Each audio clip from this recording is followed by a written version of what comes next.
Acompáñenme en una oración, hermanos. Padre Santo, Padre Celestial, te damos mil gracias por este tiempo que nos permite reunirnos aquí como congregación, como iglesia.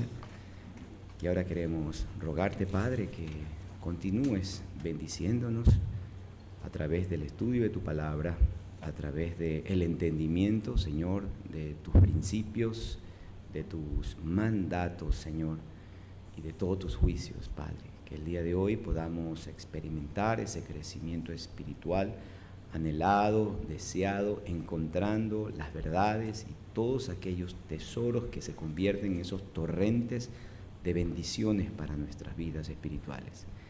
Gracias, Padre, dirígenos desde el principio hasta el final, despeja toda duda a través de tu palabra, Señor, en nuestras vidas.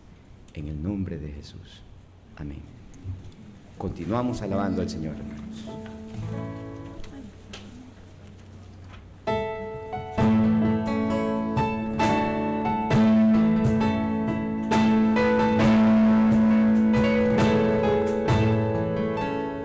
Roca de la eternidad, fuiste abierta tú por mí, sé mi escondedero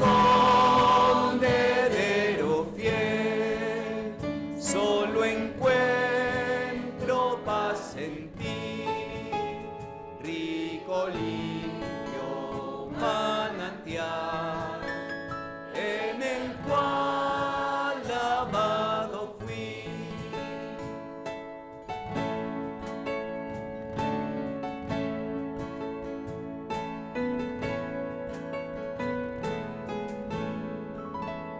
Aunque sea siempre fiel, aunque llore sin cesar, del pecado no podré justificación lograr, solo en ti teniendo fe, deuda tal podré pagar.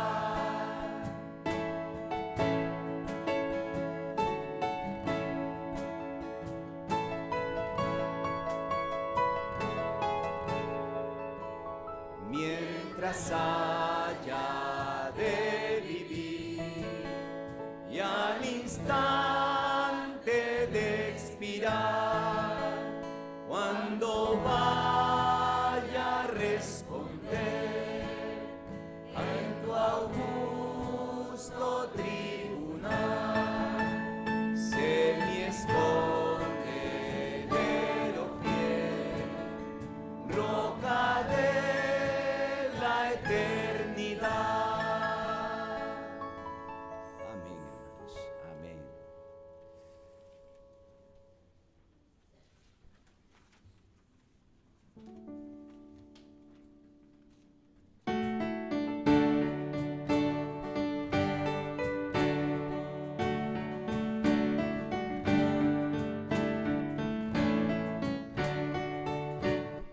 Grata certeza soy de Jesús, hecho heredero de eterna salud. Su sangre pudo mi alma librar de pena eterna y darme la paz. Esta es mi historia y es mi canción. Gloria a Jesús por su salvación. Aún para mí fue su redención. Bendita historia, bella canción. Siempre sumiso a su voluntad. Gloria celestes empiezo a gustar. Cuanto más cerca sigo al Señor, más goza mi alma su amplio perdón. Este es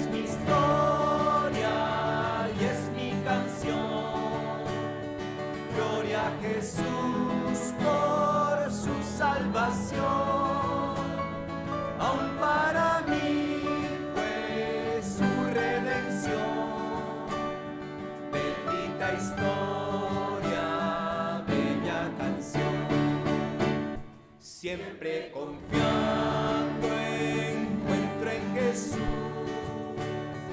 Paz, alegría, descanso y salud. El cielo mi alma llega a gozar, mientras a Cristo logra mirar. Esta es mi historia y es mi canción. Gloria a Jesús por su salvación. Aún para mí fue su redención.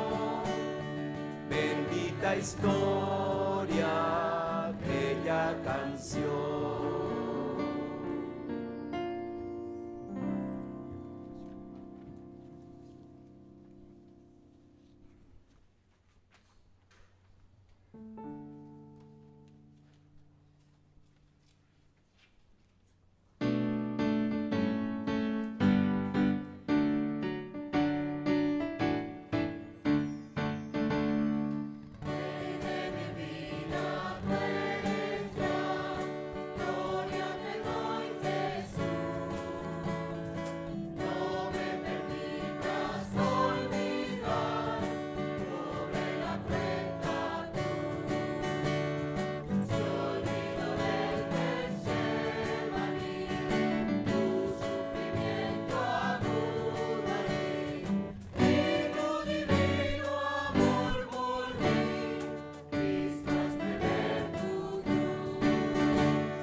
Tengan la bondad de ponerse de pie.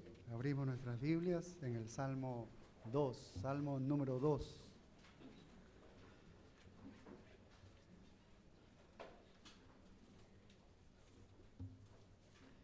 ¿Por qué se amotinan las gentes y los pueblos piensan cosas vanas? Se levantarán los reyes de la tierra y príncipes consultarán unidos contra Jehová y contra su ungido, diciendo: rompamos sus ligaduras y echemos de nosotros sus cuerdas. El que mora en los cielos se reirá, el Señor se burlará de ellos. Luego hablará a ellos en su furor y los turbará con su ira. Pero yo he puesto mi rey sobre Sión, mi santo monte. Yo publicaré el decreto. Jehová me ha dicho: mi hijo eres tú, yo te engendré hoy. Pídeme y te daré por herencia las naciones, como posesión tuya los confines de la tierra. Los quebrantarás con vara de hierro, como vasija de alfarero los desmenuzarás. Ahora, pues, oh reyes, sed prudentes, admitid amonestación, jueces de la tierra. Servid a Jehová con temor y alegraos con temblor. Honrad al Hijo para que no se enoje y perezcáis en el camino, pues inflama de pronto su ira. Bienaventurados todos los que en Él confían. Oremos. Padre, gracias por tu palabra y la promesa de Cristo de que va a reinar en un futuro y va a traer castigo sobre todos los pecadores y sobre todas las naciones desobedientes. Oh bendito Dios, impulsa nuestros corazones ya que nos has justificado en los méritos de Cristo Jesús para anunciar, predicar este evangelio que puede traer salvación al hombre pecador y a estas naciones que cada vez van en camino equivocado. Bendice este tiempo, Señor, con tu palabra. Ministra a nuestros corazones a través de David, que va a predicar, y háblanos a nuestras vidas y transforma nuestras vidas a la semejanza de nuestro Señor Jesucristo. Que seamos útiles en tus manos, Señor. En tus manos quedamos en Cristo Jesús. Amén. Tomen asiento, hermano.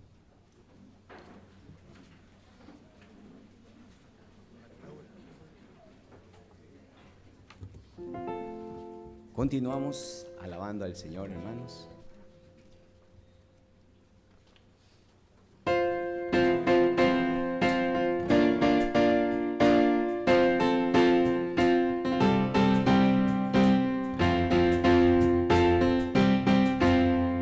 Segura mi esperanza está en la justicia de Jesús, y mis pecados expiará el sacrificio de su cruz. Jesús será mi protección, la roca de mi salvación, la roca de mi salvación. La tempestad jamás podrá su dulce faz de mi ocultar. Su luz gloriosa en mi alma está, en él confío sin cesar. Jesús será mi protección, la roca de mi salvación, la roca de mi salvación. En sus promesas confiaré en medio de la tentación. Ya salvo soy en el ayer, la roca de mi salvación. Jesús será mi protección, la roca de mi salvación, la roca de mi salvación. Cuando ante Dios el juicio esté, confiado Cristo me hallará, de su justicia dándome, sin mancha me presentará. Jesús será mi protección, la roca de mi salvación, la roca de mi salvación.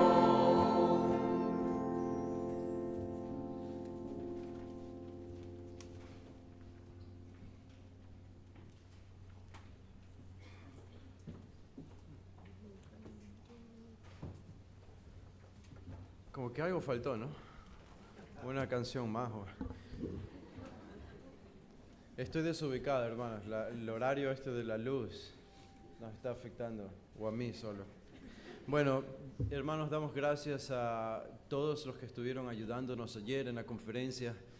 Los hermanos de la música, los hermanos del coro, los hermanos que estuvieron afuera sirviendo la comida, aquí adentro también, los hermanos Ujieres, los que estuvieron cuidando los autos también, allá afuera. Así que queremos darles las gracias, queremos reconocerles por su servicio el día de ayer. Es útil para nosotros y hubiese sido imposible realizar esta conferencia sin el amor y la dedicación de todos los que estuvieron allí ayudando. Así que gracias por estar con nosotros y por dar de su tiempo y su sacrificio para servir al Señor. Y obviamente estamos contentos también con el resultado de la conferencia. Ustedes saben, ya lo hemos mencionado ayer, desde el día viernes, ayer, que hermanos nos estuvieron visitando de diferentes lugares del Ecuador y también de Bolivia. ¿Dónde están nuestros hermanos de Bolivia? Aquí, allá están. Nuestros 3 hermanos vinieron de La Paz de Bolivia a visitarnos. 2 de ellos están estudiando con nosotros en LAPEX y bueno, tenemos conversaciones y planes con ellos, así que estamos orando para ver si algún día podemos visitarles el próximo año, y damos gracias a Dios que Él proveyó para que puedan estar ellos aquí.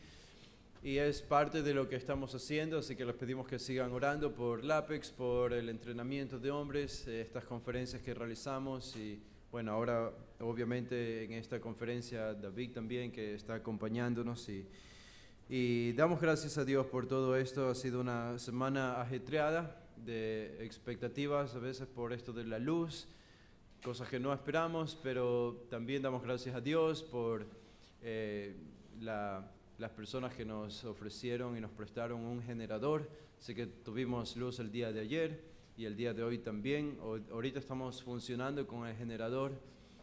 No sabían eso ustedes, ¿no? Estamos funcionando con el generador. Y damos gracias también a eso porque si no, no hubiésemos podido realizar la conferencia, gran parte de la conferencia el día de ayer. Así que todo esto viene de la mano de Dios, usando a ustedes, hermanos de esta iglesia, o incluso de otros contextos para proveer para todas estas necesidades.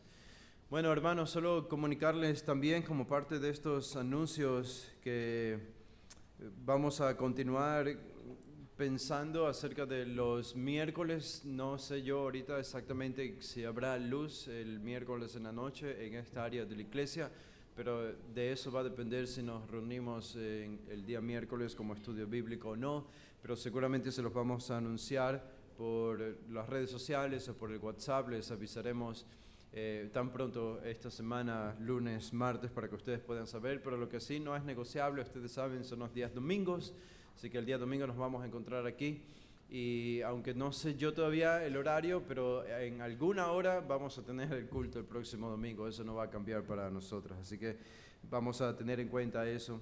Y solo recordar a los hermanos que quieren hacerse miembros de nuestra iglesia o hermanos que quieren bautizarse, si ya son salvos, pueden conversar con nuestro hermano Arturo o con nuestro hermano Wellington para unirse a estos dos grupos y comenzar y coordinar la membresía o los bautizos. Bueno, no tenemos muchos más anuncios, a menos que me esté olvidando de algo, pero hoy tenemos también el privilegio de escuchar a David Robles, viene de España. Aprovecho ya para presentarlo de una vez. Él en el 2004 regresó de estudiar del seminario a España y se me está olvidando algo, ¿verdad?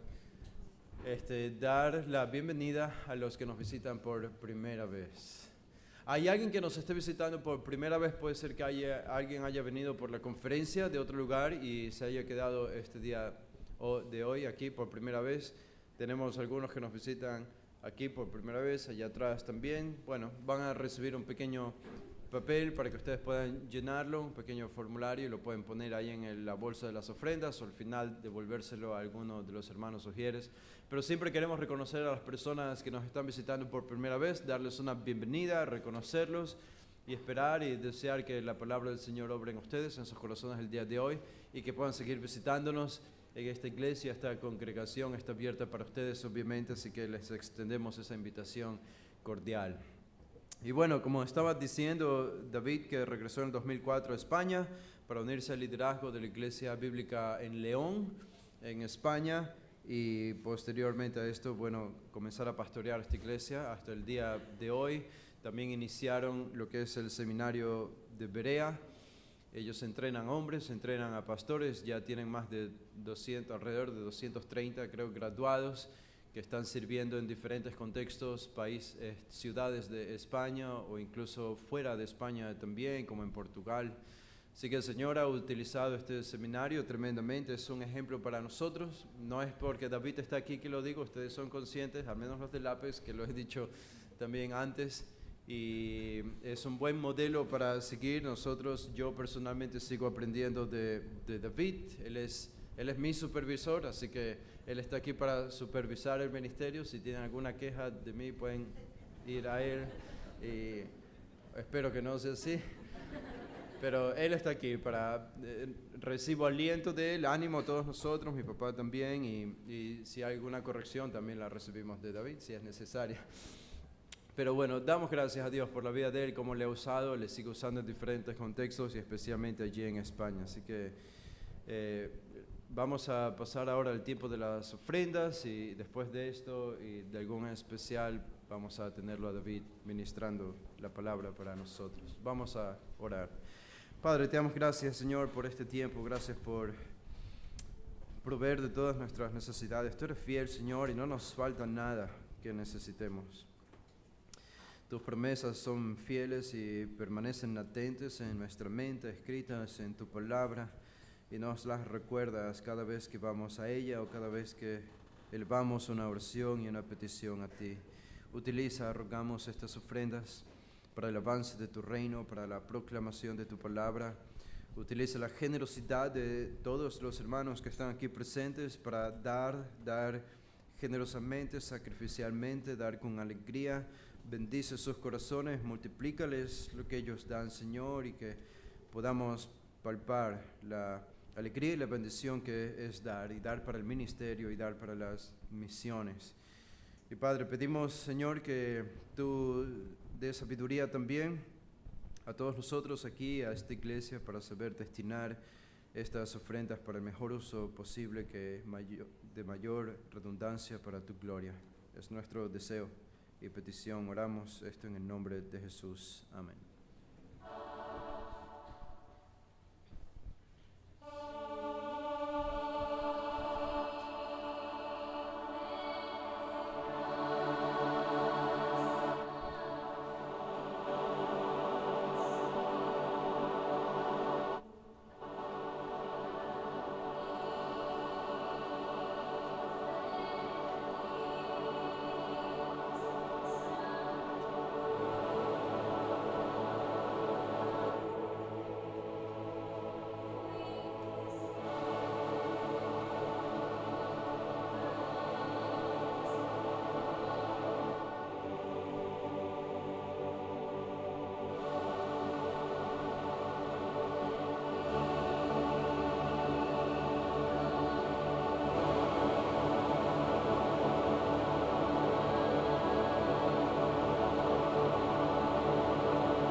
Buenos días, hermanos y hermanas. Un placer estar aquí con todos vosotros. Algunos ya pudimos disfrutar el día de ayer juntos en la conferencia y al resto pues es un gusto poder veros y conocernos para alabar al Señor juntos en este Día del Señor. Gracias al Señor por la oportunidad de estar aquí con el pastor Carlos, el pastor Sixto, sus familias, su hospitalidad y el amor fraternal y la colaboración en el ministerio. Al final estamos haciendo lo mismo, servimos al mismo Señor, simplemente en distintos países, predicamos la misma palabra y nos dedicamos a cumplir el llamado del Señor de igualmente entrenar a otros hombres fieles para que puedan predicar a Cristo y su palabra, para que finalmente Él sea glorificado, y la meta principal es que más iglesias sean establecidas, centradas en el Evangelio de Cristo y en la palabra, y el Evangelio corra, ¿verdad? Es lo que se necesita.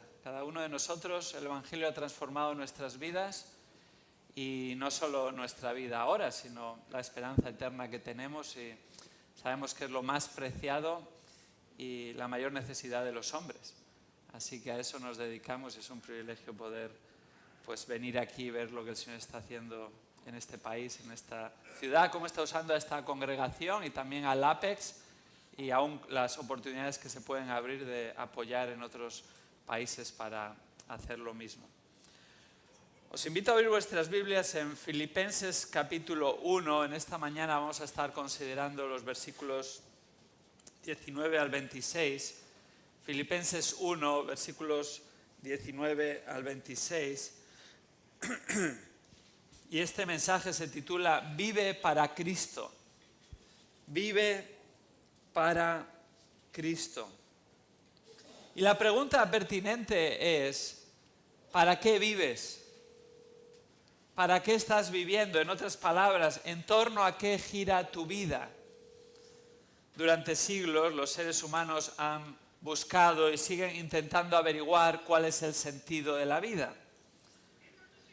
Hay distintas respuestas a esta pregunta. Los filósofos, es decir, los hombres en su propia sabiduría, han tratado de dirimir por medio de distintas teorías aquello para lo que vivimos. Según Kierkegaard, uno de los representantes del existencialismo del siglo XIX, es necesario encontrar un fundamento filosófico que dé sentido a la vida. Tienes que hallar una verdad por la que tenga sentido vivir. Mucho antes, en los inicios de la filosofía, Platón, uno de sus sumos representantes, afirma que hemos de organizar nuestra existencia alrededor de la sabiduría y de esta manera llevar una vida con sentido. Según Platón, llevar una vida con sentido es gestionar adecuadamente el tiempo, dedicándolo para pensar. Eran pensadores. La vida tiene sentido según durmamos también, según Platón. Parece mentira, esto es lo que pensaban los filósofos. No dormir demasiado, no pensemos mal, no es ser haraganes, sino no dormir demasiado para aprovechar la vida adecuadamente. Y así amar el conocimiento que despierte en nosotros todo tipo de afectos.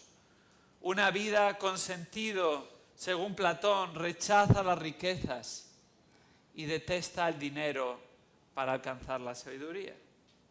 Ahora, los filósofos han caído en desuso y según el filósofo que escuches o leas, te va a decir que una cosa distinta da sentido a la vida y ni siquiera entre ellos mismos diriminan lo que es y marca el sentido de la vida.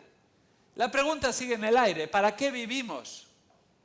Hoy en día ya los filósofos están en desuso, pero han ocupado su lugar otros especialistas o profesionales, los psicólogos, los gurús de la autoayuda, los que tratan de determinar el sentido de la vida, y así un denominador común que impare en la sociedad global actual es: has de vivir para ser feliz.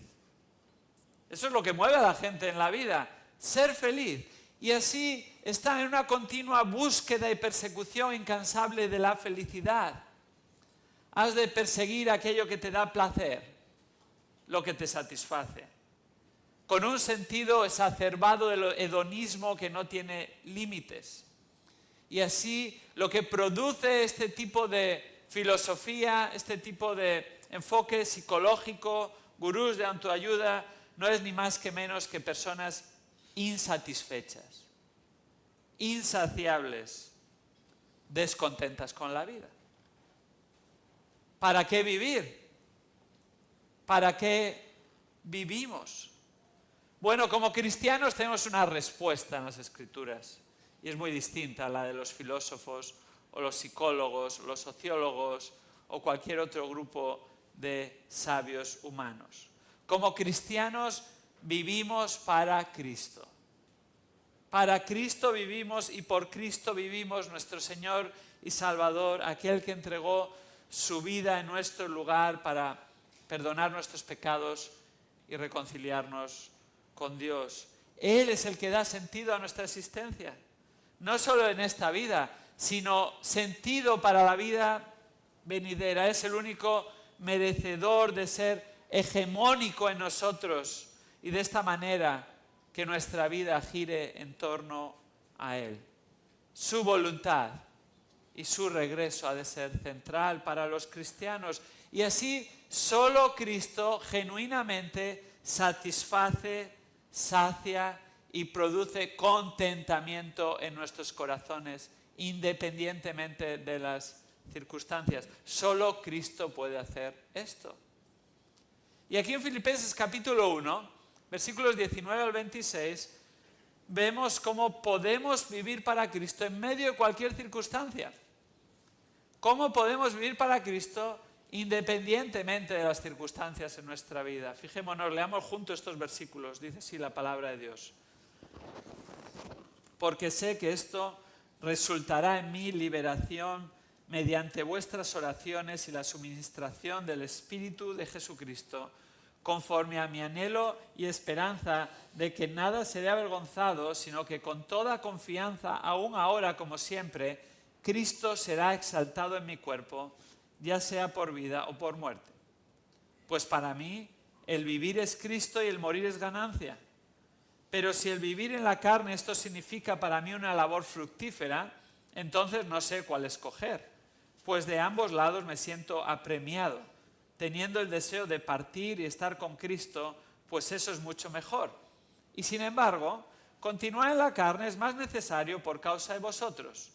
Y convencido de esto, sé que permaneceré y continuaré con todos vosotros para vuestro progreso y gozo en la fe, para que vuestra profunda satisfacción por mí abunde en Cristo Jesús a causa de mi visita otra vez a vosotros.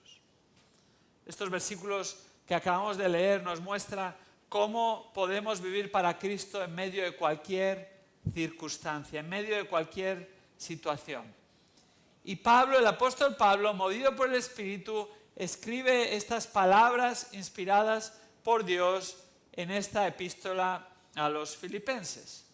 Los filipenses eran muy queridos para Pablo. De hecho, nada más comenzar la epístola, él muestra su agradecimiento por ellos. Él siempre se acordaba de ellos dando gracias a Dios en sus oraciones y estaba agradecido especialmente por su participación en el Evangelio. Es decir, le apoyaban orando y económicamente para que Pablo pudiera dedicarse a extender el Evangelio de Cristo por el mundo conocido. Esta colaboración había producido un afecto mutuo innegable y Pablo añoraba verles de nuevo en persona. Pero mientras se encontraban de nuevo, él oraba por todos ellos, no solo con gratitud, sino que pedía que ellos crecieran en piedad. Oraba que creciesen en amor, oraba que creciesen en decisiones sabias, guiados por la palabra de Dios para crecer en semejanza a Cristo. Y oraba por ellos que su vida se caracterizase por un estilo de vida piadoso. Pablo no tenía unas circunstancias sencillas. Pablo estaba encarcelado cuando escribe esta epístola y justo en los versículos 12 al 18 se lo hace saber con una perspectiva totalmente asombrosa. El Evangelio prosperaba a pesar de que Pablo estaba encarcelado por causa del Evangelio. La causa del Evangelio avanzaba en la providencia de Dios y Dios había utilizado las prisiones de Pablo para un mayor progreso del Evangelio.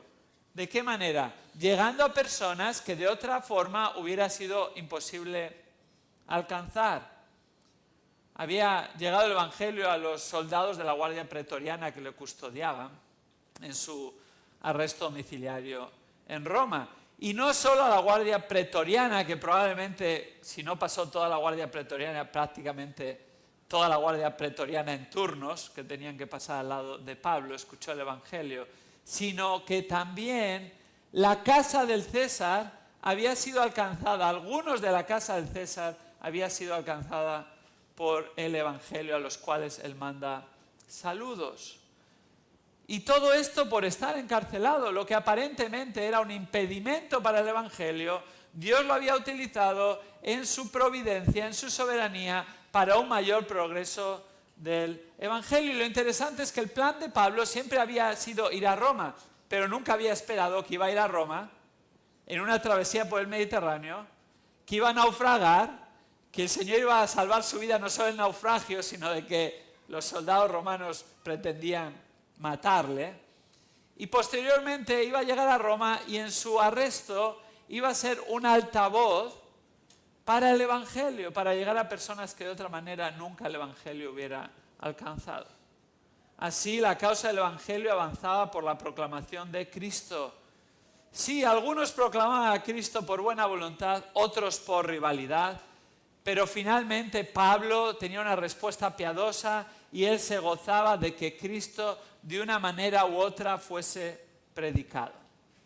Esta es la situación de Pablo, encarcelado, con enemigos envidiosos que trataban de usurpar su lugar y predicaban a Cristo por causas deshonestas, pero igualmente él estaba viviendo gozoso en Cristo porque vivía para Cristo, su Señor y Salvador.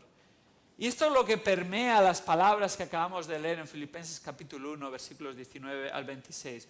Una absoluta y profunda devoción por Cristo, por quien estaba encarcelado. Una persona podía haber crecido en amargura, en resentimiento. Señor, te estoy sirviendo, estoy entregándote mi vida, estoy yendo de un lugar para otro, me estoy sacrificando y resulta que acabo encarcelado. Pero él, independientemente de las circunstancias, servía a Cristo, confiaba en Cristo y vivía para Cristo. Ahora, concretamente, a luz de este pasaje, vamos a observar en esta mañana dos maneras de vivir para Cristo en medio de cualquier situación. Dos maneras extensibles a todos nosotros como cristianos de vivir para Cristo en medio de cualquier situación. La primera manera, que muestra que vivimos para Cristo en medio de cualquier situación, la encontramos en los versículos 19 y 20, y es esta: estamos deseosos de exaltarle a Él. Deseosos de exaltarle a Él. Cuando estás deseoso de exaltarle a Él, estás mostrando que vives para Cristo independientemente de tus circunstancias. Fijémonos en los versículos 19 y 20. Porque sé que esto resultará en mi liberación mediante vuestras oraciones y la suministración del Espíritu de Jesucristo, conforme a mi anhelo y esperanza de que nada seré avergonzado, sino que con toda confianza, aún ahora como siempre, Cristo será exaltado en mi cuerpo, ya sea por vida o por muerte. Lo primero que notamos en este pasaje es el deseo de exaltar a Cristo independientemente de sus circunstancias. Y lo vemos en que Pablo confiaba en el Señor. Él confiaba en el Señor con una limpia conciencia. Versículo 19. Porque sé que esto resultará en mi liberación mediante vuestras oraciones y la suministración del Espíritu de Jesucristo. Y el principio del 20, conforme a mi anhelo y esperanza de que nada será avergonzado. ¿Dónde estaba la confianza de Pablo? La confianza de Pablo estaba en el Señor. Y esta era la confianza de Pablo, versículo 19. Voy a ser liberado. Mi encarcelamiento va a concluir. Sé que esto resultará en mi liberación. ¿A qué se refiere esto? Bueno, se refiere a las circunstancias descritas en los versículos anteriores. Versículo 12. las circunstancias en las que me he visto. Versículo 13 y 14, mis prisiones. A eso se refiere esto. Estas palabras las escribe desde su encarcelamiento en Roma, privado de libertad. Podía recibir visitas y aprovechó esta situación para propagar el Evangelio en sus visitas, aun estando privado de libertad. Pero no hemos de olvidar, estaba encarcelado, no tenía libertad para moverse libremente. Y él dice, pero ¿sabes lo que sé? Versículo 19. Esto, mi encarcelamiento, resultará en mi liberación. Ahora, Pablo confiaba en que iba a ser liberado. ¿Cómo? No sabía exactamente. De una forma u otra. Pero él sabía que era inocente y esperaba que su apelación al César resultase en su libertad para seguir predicando a Cristo. Pero podía ser que el Señor le liberase de esa situación de otra manera, porque él estaba siendo juzgado y una posibilidad es que fuese condenado a muerte. Pero esto igualmente resultaría en su liberación. En este caso, para estar con Cristo, como vamos a ver en el contexto. Por eso dice al final del versículo 20, ya sea por vida o por muerte. Claro, alguno podría pensar, según leyó el versículo 19 al principio, qué osado Pablo. ¿Cómo sabía Pablo que iba a ser liberado? Alguno ya se estaba aprovechando de ese versículo fuera de contexto y decir, Señor, yo sé que tú vas a contestar a mi oración, ¿verdad? Yo sé que tú me vas a dar ese carro que te estoy pidiendo, ese trabajo, que tú me vas a sanar, que tú me vas a liberar de esta circunstancia. Bueno, realmente no lo sabes, pero sabes que puedes confiar en Dios en medio de esa circunstancia y que lo que va a pasar va a ser lo mejor para tu vida, sea un resultado u otro. En este caso, Pablo está diciendo, yo sé que voy a ser liberado, o bien me van a dejar salir de la cárcel, o bien voy a morir, pero voy a ser liberado, ¿verdad? Eso mostraba su confianza en el Señor, ya sea por vida o por muerte. La confianza en el Señor se muestra no en autosugestionarse para recibir la contestación que uno espera. Eso es una falsa confianza en el Señor. Estás confiando en ti mismo, en tus deseos, en tus expectativas, en tus ilusiones, en tus sueños. Tienes fe en ti mismo. Eso es una mentira de falsos maestros. No, la confianza en el Señor se demuestra en que independientemente sea una contestación u otra, el Señor está contestando de acuerdo a su voluntad y podemos decir, Señor, yo sé que tú vas a hacer lo mejor en mi vida. Ya sea lo que te pido o no, ya sea que contestes de una manera u otra, va a ser lo mejor. ¿Por qué? Porque confío en ti y confío en tu sabiduría. No solo Dios es soberano, a veces arrojamos la verdad de la soberanía de Dios y tenemos que tragarla sin agua incluso, ¿verdad? No, es cierto, Dios es soberano, pero es que Dios es sabio también. Entonces aplica su soberanía de acuerdo a su sabiduría, que es mucho mejor que la nuestra. Y no solo Dios es soberano y sabio, Dios es un Dios de gracia y de amor para con sus hijos. Y así nos va a dar lo mejor, lo más conveniente para nuestra vida desde su sabiduría para nuestro crecimiento espiritual y cumplir su plan para su gloria. Y en esto estamos confiados. Ese es nuestro deseo, exaltar a Dios con nuestras vidas. Pero mientras llegaba su liberación, Pablo no aguantaba estoicamente, sino que dependía de las oraciones de los hermanos y del ministerio del Espíritu Santo. Fíjate lo que dice el versículo 19. Mediante vuestras oraciones y la suministración del Espíritu de Jesucristo. Pablo era consciente de su necesidad del apoyo de sus hermanos en oración, en este caso de los filipenses. Dios iba a utilizar esas oraciones de alguna manera para llevar a cabo su plan y su liberación, fuese de una forma u otra. Y los filipenses apoyaban a Pablo. Tenían una participación en el Evangelio, le habían apoyado económicamente, pero también en oración, y él dependía de las oraciones de los hermanos para llevar a cabo su ministerio, e igualmente, aún en este caso, dependía de la intercesión de los hermanos para que el Señor le liberase de una forma u otra.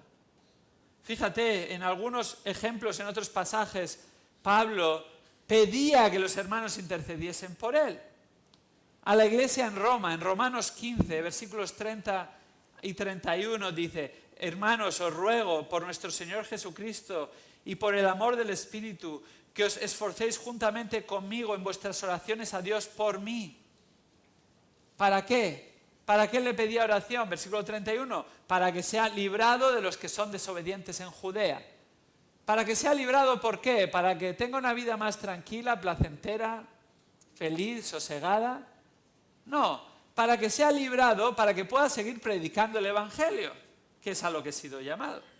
Ahora, los hermanos en Tesalónica, la iglesia de los tesalonicenses, les dicen, 2 de Tesalonicenses capítulo 3, versículos 1 y 2, finalmente, hermanos, orad por nosotros. ¿Para qué? Para que la palabra del Señor se extienda rápidamente y sea glorificada, así como sucedió también con vosotros. Primer tema de oración. Segundo tema de oración, versículo 2, de 2 de Tesalonicenses 3. Y para que seamos librados de hombres perversos y malos, porque no todos tienen fe. Vemos cómo Pablo dependía de las oraciones de los hermanos. ¿Y qué pedía exactamente? Pedía que el Señor le permitiese seguir predicando la palabra y le librase de obstáculos para seguir proclamando el Evangelio. Ese es el ejemplo que hemos de seguir aquellos que servimos a Cristo. Hemos de pedir oración por los hermanos. Hemos de pedir que nos apoyen según el Señor nos permita predicar la palabra, según el Señor nos permite viajar a distintos lugares para apoyar lo que ya se está haciendo. ¿Por qué? Porque la meta es que el Evangelio progrese, que la iglesia de Cristo avance. Y eso es la oración en la cual el Señor se place, porque esa es su voluntad. Sin subestimar el apoyo de las oraciones de los hermanos, es aún más importante el apoyo del Señor mismo. Y en este caso lo dice de esta manera: el apoyo del Espíritu Santo. El Espíritu del Señor Jesucristo no es ni más ni menos que una alusión a Dios Espíritu, la tercera persona de la Trinidad. Dios es uno en tres personas, y así el Espíritu Santo de Dios habita en cada creyente desde el momento de la regeneración, desde el momento de la conversión. Él es el que nos convence de pecado, de justicia, de juicio. Él es el que produce nueva vida en nosotros por medio de su palabra, por gracia, por la fe en Cristo Jesús. Él es el que nos mueve a obedecer al Señor. Él es el que nos corrige cuando estamos pecando. Él es el que nos sustenta, nos alienta, según estamos expuestos a su palabra. Él es el que nos controla y nos dirige. Él es el que intercede por nosotros, aun cuando nuestras oraciones son torpes y no pedimos lo que debemos de pedir. La obra del Espíritu Santo. Y en este caso está afirmando: es mi ayuda, es mi apoyo. Su ministración significa apoyo, ayuda. Y es muy interesante porque esta palabra se utiliza en otro pasaje del Nuevo Testamento para ilustrar metafóricamente el apoyo que los ligamentos proveen en el cuerpo humano. Los que son deportistas o alguna vez se han roto los ligamentos, espero que no muchas personas aquí, es una lesión grave.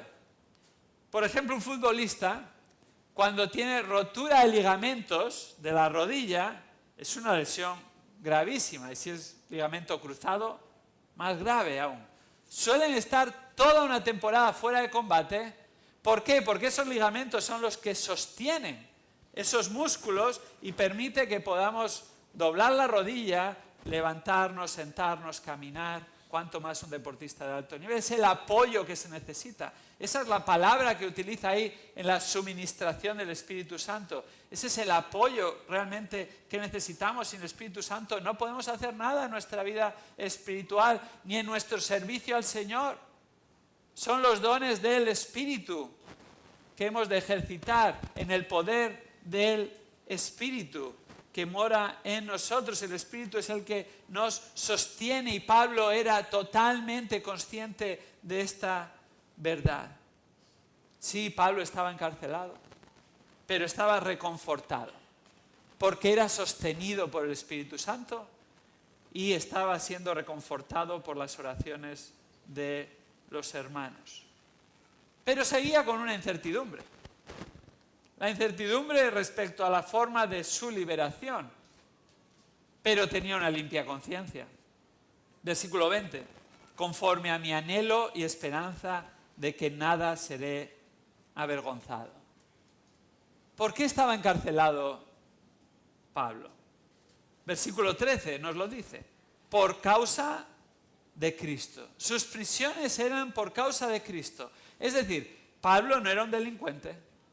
Pablo no era un malhechor, Pablo no había cometido ningún delito, sino que su único delito, supuesto delito, era predicar a Cristo, y por predicar a Cristo le habían acusado falsamente los religiosos judíos. ¿Debía de avergonzarse Pablo por estar encarcelado? Por supuesto que no. No tenía nada por lo que avergonzarse, por eso esa era su esperanza. En nada será avergonzado, independientemente de que al final el veredicto sea pena de muerte, pena capital. Yo no tengo nada de que avergonzarme. Ahora, esto no es como la mayoría de los delincuentes, que no se avergüenzan a pesar de sus delitos. La mayor parte de las personas encarceladas no reconocen sus delitos y no tienen nada de lo que avergonzarse. No es el caso de Pablo. No era un delincuente insensible cuya conciencia estaba cauterizada, sino que en el caso de Pablo era una realidad.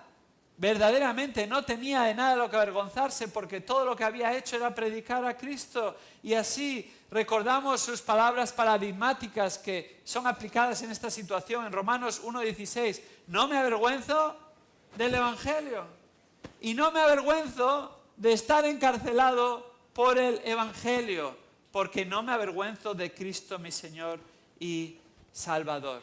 ¿Por qué? Porque mi deseo es exaltarle independientemente de las circunstancias. Y así mostraba que vivía para Cristo. Fijémonos cómo concluye el versículo 20. Este es su deseo inequívoco e innegociable, exaltar a Cristo. Y dice, con toda confianza, ahora como siempre, Cristo será exaltado en mi cuerpo, ya sea por vida o por muerte. Fijémonos, su deseo de exaltar a Cristo no era puntual, característico en su vida, dice, sino que con toda confianza, ahora como siempre. No es que de repente por estar encarcelado este deseo había surgido en el corazón de Pablo. No, ahora que estoy encarcelado, pero también antes cuando no estaba encarcelado, y siempre independientemente de las circunstancias, mi deseo es exaltar a Cristo en mi vida, en mi cuerpo. Exaltar significa magnificar. Conlleva la connotación de ser causa de que alguien sea percibido como mayor, superior, sumo, grande. Pablo así no estaba preocupado por sí mismo, sino que estaba preocupado ¿por quién? Por Cristo, por la reputación de Cristo y no por su propia reputación. Su deseo era magnificar el nombre de Cristo, ponerlo en alto según fuese la circunstancia, independientemente de la circunstancia. Ahora y siempre. Hechos 21:13 nos lo muestra cuando lo reafirma con estas palabras. Entonces Pablo respondió, ¿qué hacéis llorando y quebrantándome el corazón?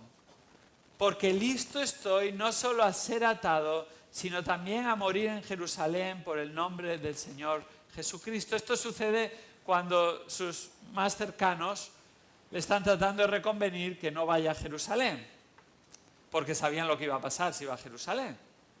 Y entonces Pablo les dice, mira, estoy listo para ser atado o para morir por el nombre del Señor Jesucristo.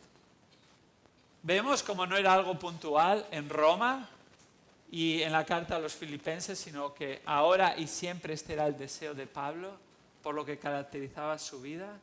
Él vivía para Cristo, su vida giraba en torno a Cristo y lo mostraba en que su deseo era siempre exaltarle, magnificar su nombre independientemente de las circunstancias en su vida.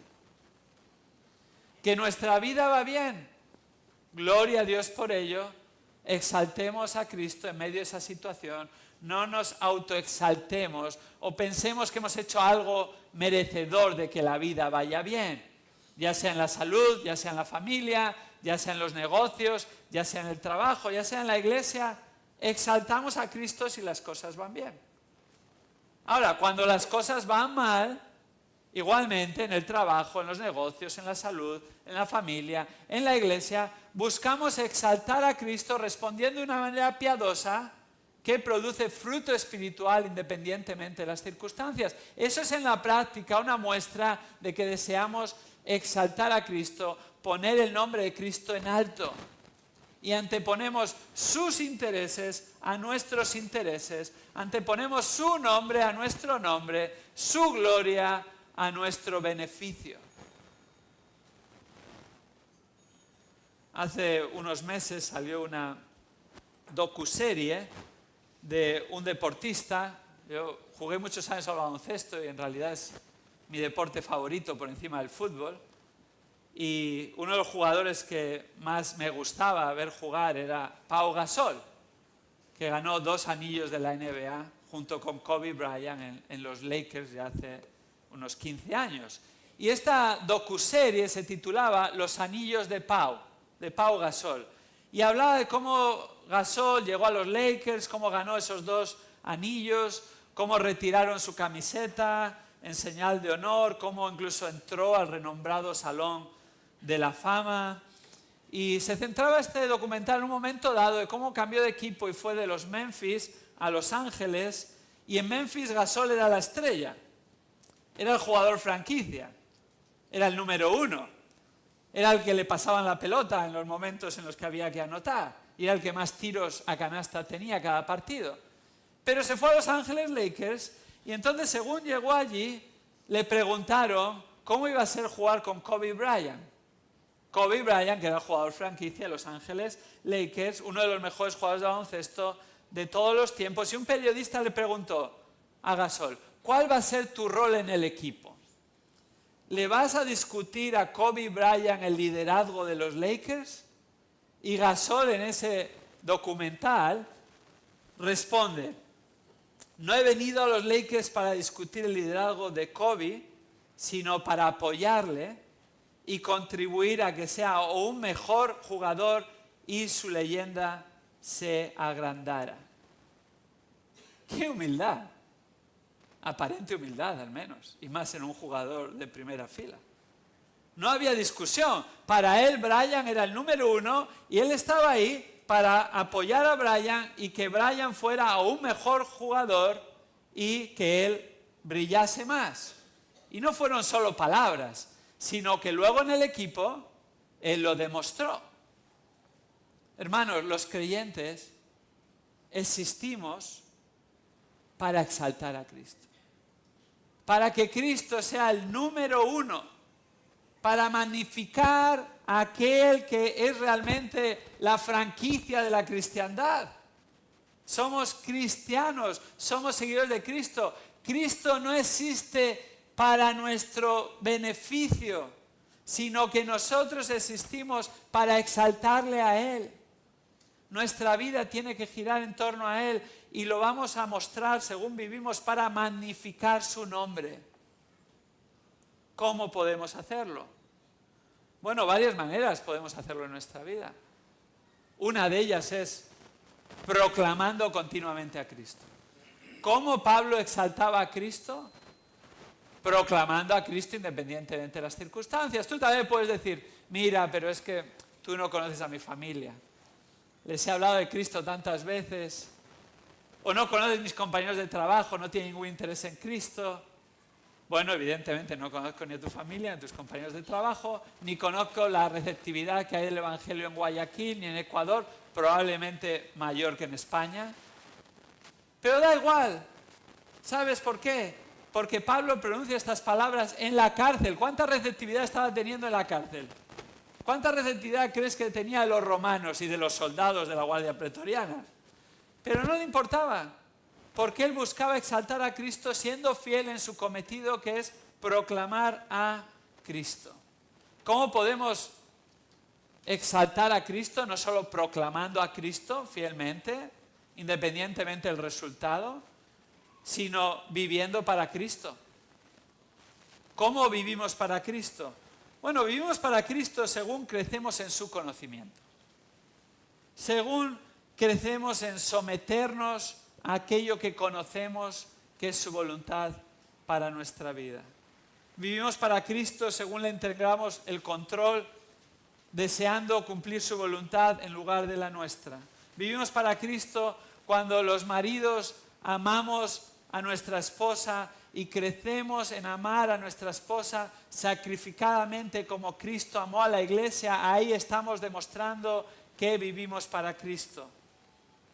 Las esposas, cuando se ponen voluntariamente bajo el liderazgo del marido que Dios le ha dado al marido, no porque lo merezca ni sea mejor, sino porque en su plan eso es lo mejor para el matrimonio, y así vivimos para Cristo.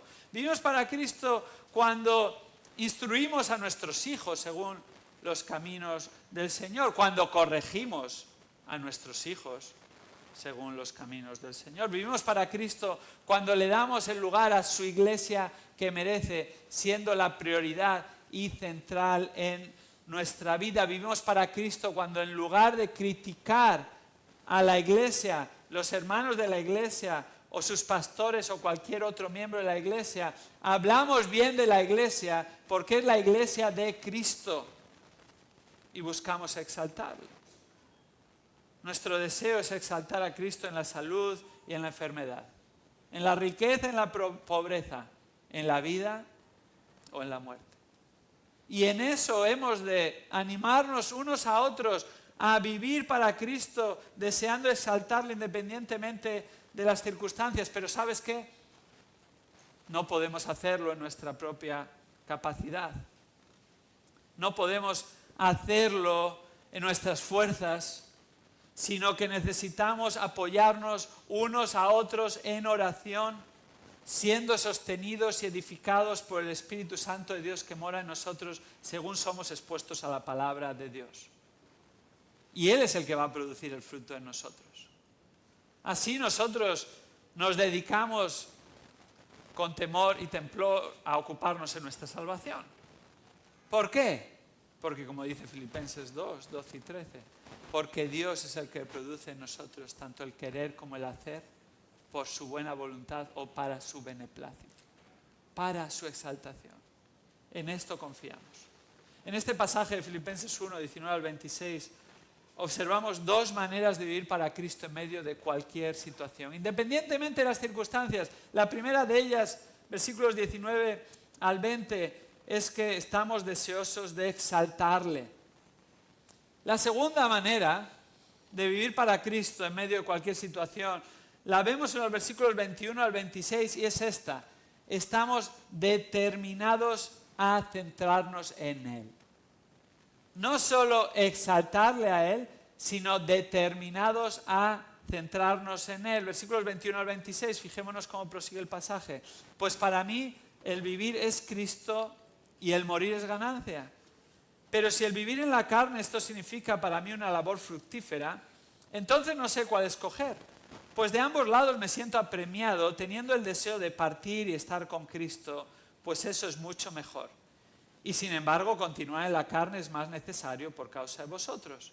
Y convencido de esto, sé que permaneceré y continuaré con todos vosotros para vuestro progreso y gozo en la fe, para que vuestra profunda satisfacción por mí abunde en Cristo Jesús a causa de mi visita otra vez a vosotros. Esta es una expresión muy paulina, ¿verdad? Pablo solía hacer bastantes circunloquios, a veces nos podemos perder en el desarrollo del pensamiento, pero este es el punto de estos versículos. Él vivía centrado en Cristo y a la luz de la eternidad. Y lo establece en el versículo 21 cuando dice, para mí el vivir es Cristo y el morir es ganancia. Eso es vivir centrado en Cristo, determinados a vivir centrados en Cristo. Pablo, vivió así desde el momento de su conversión. ¿Recordamos cómo salvó Dios a Pablo? En el camino a Damasco, Hechos 9, según él iba persiguiendo a los cristianos, incluso dándoles muerte, y Jesús mismo se aparece a Pablo, cambia su vida y pasa de ser perseguidor de Cristo y de su iglesia a ser servidor de Cristo y de su iglesia. Y así vivía centrado en Cristo. De esta manera afirma en Gálatas 2:20, con Cristo he sido crucificado y ya no soy yo el que vive, sino que Cristo vive en mí. Y la vida que ahora vivo en la carne, la vivo por fe en el Hijo de Dios, el cual me amó y se entregó a sí mismo por mí. ¿Qué quiere decir vivir para Cristo? Vivir para Cristo significa que todo lo demás queda en un segundo plano. No significa que no haya nada más en la vida, pero todo lo demás queda en un segundo plano. El esposo, la esposa, queda en un segundo plano. Los hijos quedan en un segundo plano. El trabajo queda en un segundo plano. La familia, padres, madres, primos, hermanos, queda en un segundo plano. La salud queda en un segundo plano. Las finanzas quedan en un segundo plano. Todos los intereses, hobbies, quedan en un segundo plano. Esto no quiere decir que todo lo demás deja de existir, pero no va a ocupar el lugar que le corresponde a Cristo.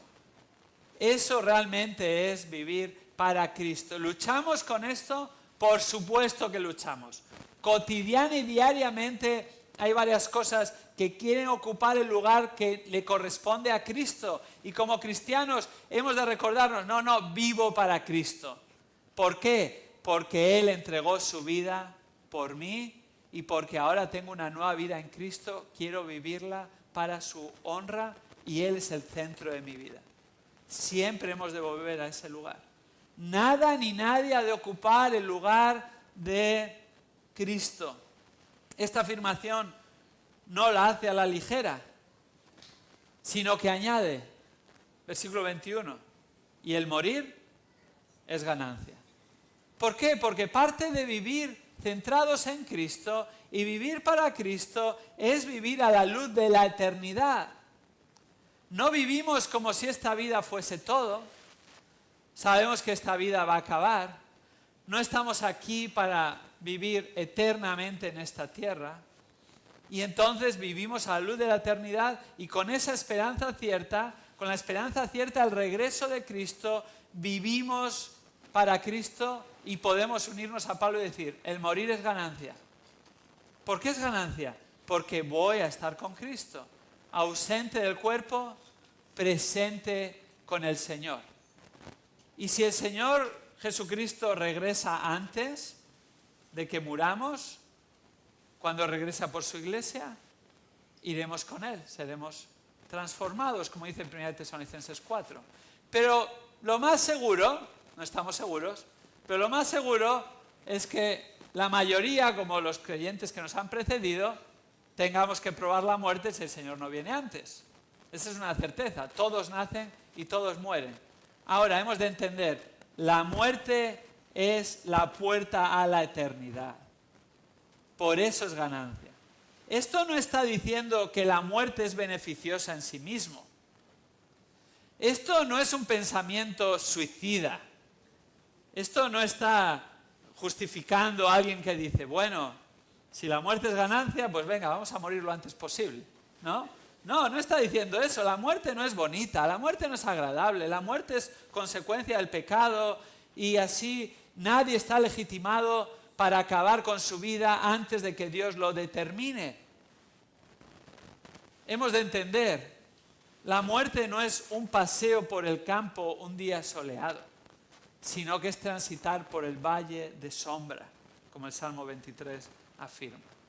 Pero lo que dice Pablo se ha de entender en el contexto. Pablo estaba esperando el juicio y el veredicto. ¿Cuál era la posibilidad del veredicto? La pena capital, la pena de muerte. Y por eso está diciendo, mientras estoy con vida, vivo para Cristo. Y si finalmente soy condenado a muerte, es ganancia. ¿Por qué? Porque voy a ser liberado y voy a ir con Cristo para siempre. Ese es el contexto, eso es vivir para Cristo y eso es el anhelo de todo creyente, estar en su presencia. Como dice 2 Corintios capítulo 5, versículos 6 y 9, afirma Pablo animando a los corintios: por tanto, animados siempre y sabiendo que mientras habitamos del cuerpo estamos ausentes del Señor, andamos por fe y no por vista, cobramos ánimo y preferimos más bien estar ausentes del cuerpo y habitar con el Señor. Por eso, ya sea presentes o ausentes, ¿qué ambicionamos? Ambicionamos serle agradable.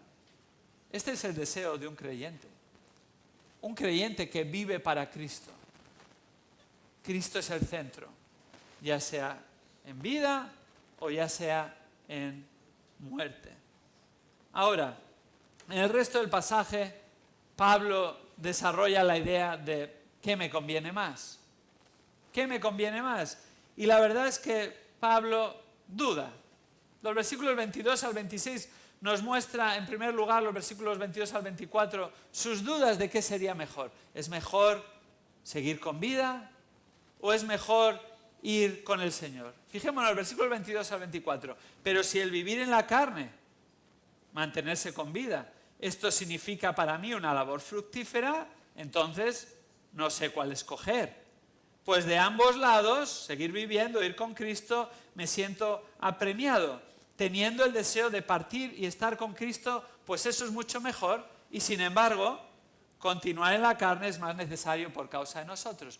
Vemos ahí como Pablo no tenía claro, estaba dudando, no sé cuál escoger. De ambos lados me siento apremiado, de un lado tengo el deseo de partir y estar con Cristo y eso es mucho mejor, pero otro lado es continuar con vosotros, es mejor porque voy a estar sirviendo y el Señor me va a tener aquí por una razón, voy a ser útil para su obra. Finalmente, Pablo concluye, versículos 25 y 26, el Señor está preservando mi vida para vuestro beneficio. Sí, yo deseo ir con Cristo, pero Él mientras me tenga aquí aún encarcelado, si preserva mi vida es para ser de beneficio a la iglesia de Cristo. Versículos 25 y 26. Convencido de esto, sé que permaneceré y continuaré con todos vosotros. ¿Para qué? Para vuestro progreso y gozo en la fe, para que vuestra profunda satisfacción, hermanos, por mí, abunde en Cristo Jesús a causa de mi visita otra vez a vosotros. ¿Cómo vivía Pablo centrado en Cristo? No solo vivía centrado en Cristo, viviendo una vida poniendo a Cristo en el lugar que le correspondía. No solo vivía centrado en Cristo, viendo la muerte como una ganancia porque iba con Cristo, sino que vivía centrado en Cristo, anteponiendo el bien de la iglesia de Cristo al suyo propio, anteponiendo el bien de sus hermanos filipenses al suyo. Eso es vivir centrados en Cristo. Eso es vivir para Cristo. Si Cristo me mantiene con vida, les dice a los filipenses, es para vuestro progreso y gozo en la fe. Versículo 25. No solo para el progreso del Evangelio, utiliza el mismo verbo que utilizó en el versículo 12, sino que para vuestro progreso, aquellos que ya estáis en el Evangelio. Y si puedo visitaros otra vez, y esto no solo va a servir para el progreso del Evangelio, sino va a servir para vuestro gozo en el Señor, gracias a Dios por ello. Contento estaré en ello, aun si no voy todavía con Cristo. Qué mentalidad tan increíble y digna de ser imitada. Hermanos, nuestra meta ha de ser continuamente que nada ni nadie ocupe el lugar de Cristo y su iglesia. ha de ser el centro de nuestra vida. Pero ha de surgir no de un legalismo, no de una religiosidad, no de un ritualismo repetitivo, sino de un corazón que entiende lo que enseña la palabra y es cautivado por la enseñanza de la palabra, y esto produce afectos piadosos, deseos verdaderos que se materializan en el ejercicio de la voluntad y en lo que hacemos. Dios no está interesado en sacrificios religiosos.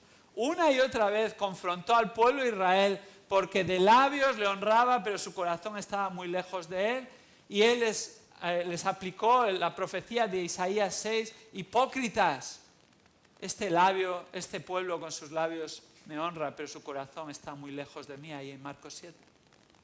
No, Dios no quiere ese tipo de adoradores.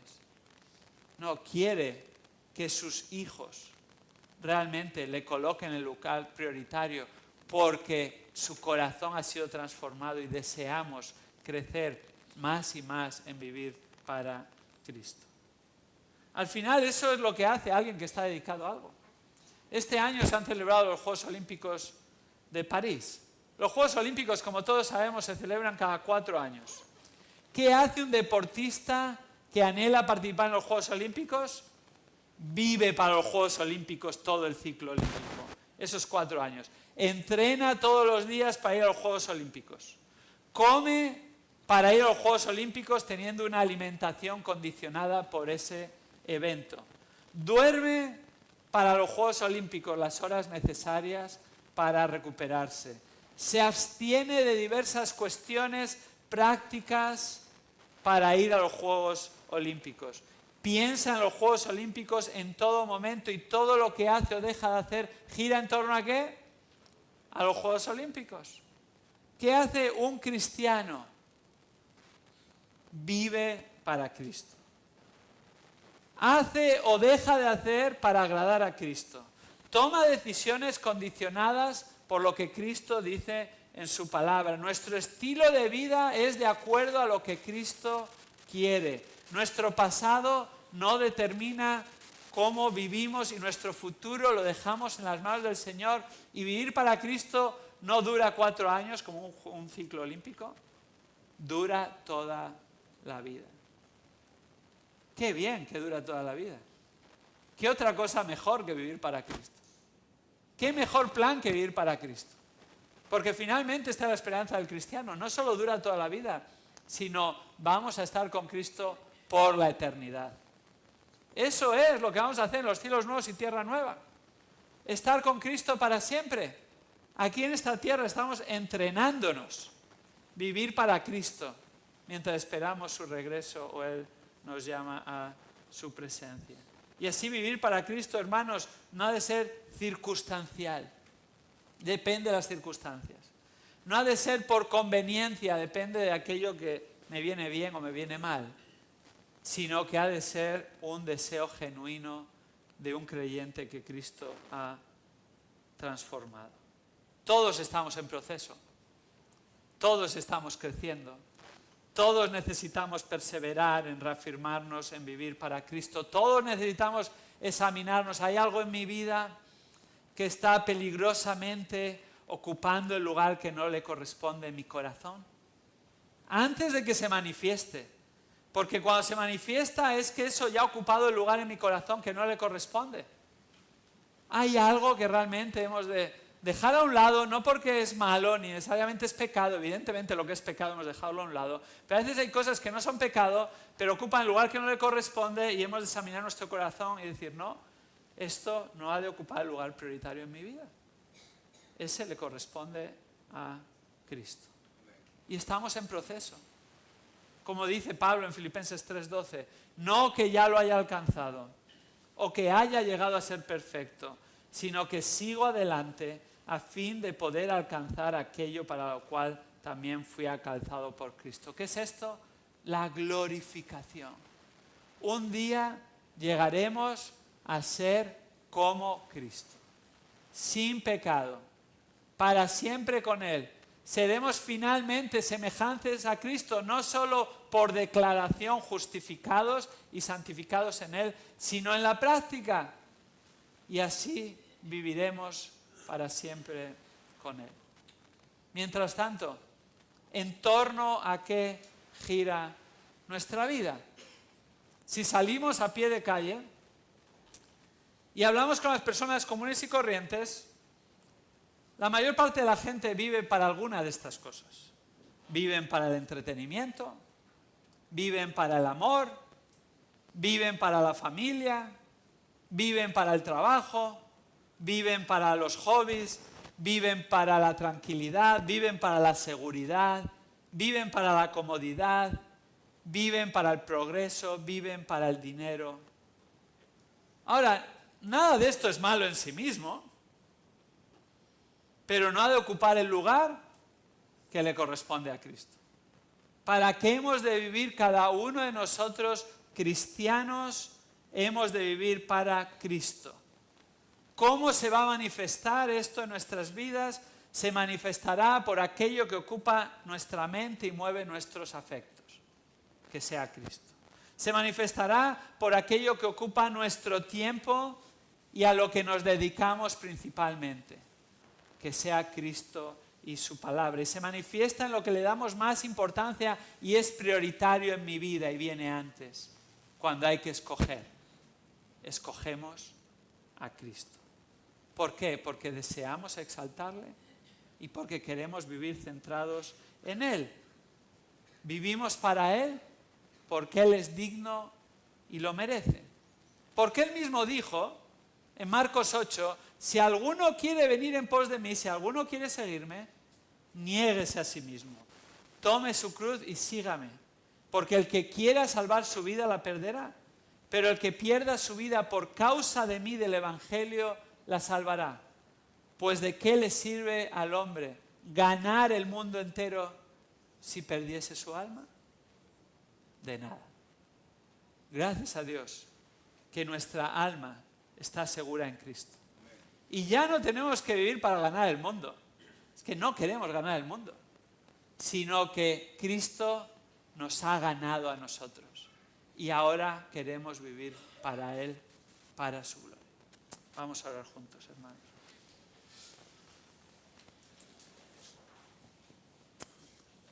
Señor, gracias por tu palabra, gracias por el ejemplo de Pablo, un hombre común y corriente como nosotros, sí, un ejemplo de piedad, pero finalmente un hombre, y cómo tú transformaste su vida independientemente de las circunstancias. Él vivía centrado en ti, aún encarcelado injustamente, aún esperando una posible sentencia de muerte, vivía para ti, Señor. Qué ejemplo digno de imitar. Según Él imitaba a Cristo, queremos imitarle, Señor. Aún el mismo Señor Jesucristo vivió esta vida en esta tierra, no buscando sus propios intereses, como afirma Filipenses 2, sino buscando nuestros intereses y buscando la gloria del Padre. Señor, ¿cómo vamos a vivir nosotros? Que busquemos los intereses de nuestro Señor y Salvador, no nuestros propios intereses. Que busquemos su gloria, no nuestra propia gloria. Y que lo hagamos con un corazón transformado. Tus hijos, que estamos agradecidos por el cambio que has hecho en nuestra vida, no solo para esta vida en la tierra, sino por la eternidad. Señor, ayúdanos a crecer, a estar satisfechos y saciados en Cristo, para que nuestra vida esté centrada en Él y busquemos exaltarle en todo, viviendo para su gloria. Esto oramos en nombre de Jesús. Amén.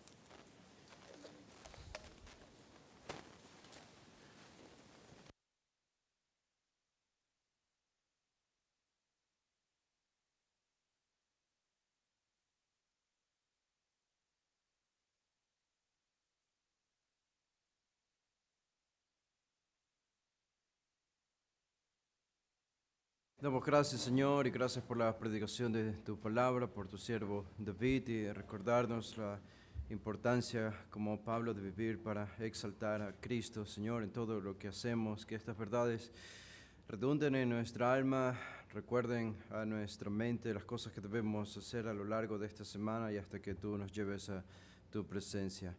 Padre, bendice el tiempo de comunión, de coinonía que tendremos a continuación, bendícenos en el resto de este día. pedimos tu guía divina siempre y lo hacemos en el nombre de Cristo Jesús. Amén.